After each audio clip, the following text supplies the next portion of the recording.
energy that we had coming out of Iowa, and to see this morning, oh my goodness, you all are fantastic.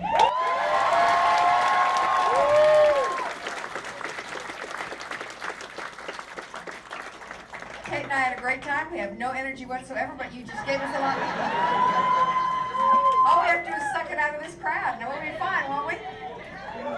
Now, you all know John. He's a straight talker. He never uses a metaphor, ever.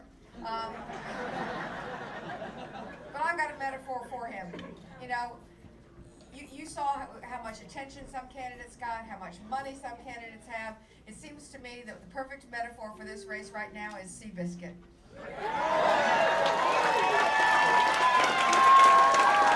Well, one thing I've learned from all the time I've spent in New Hampshire is the people here are a little independent-minded, a little ornery, and they don't like to be told what to do.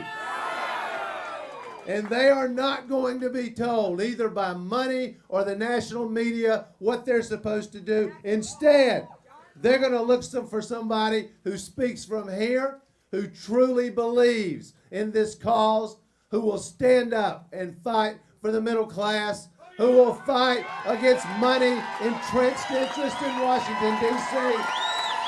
And I have to admit, although Elizabeth came up with it, I kind of like the Seabiscuit better. What we learned last night is that the status quo is yesterday. That change is tomorrow, and tomorrow begins today, right here in New Hampshire.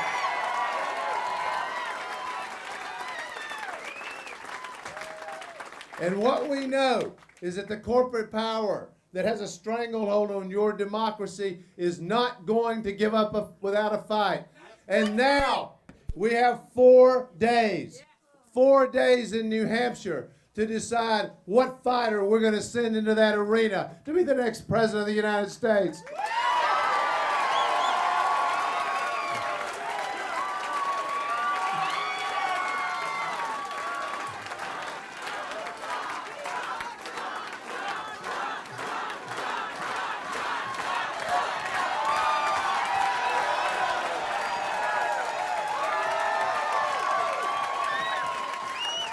And I got a suggestion.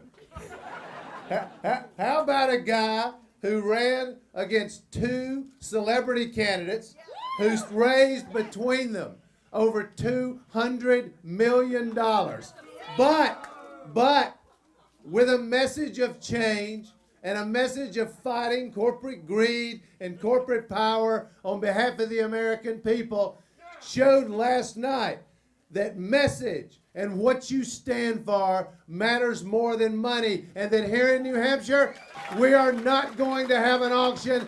We're going to have an election in 4 days.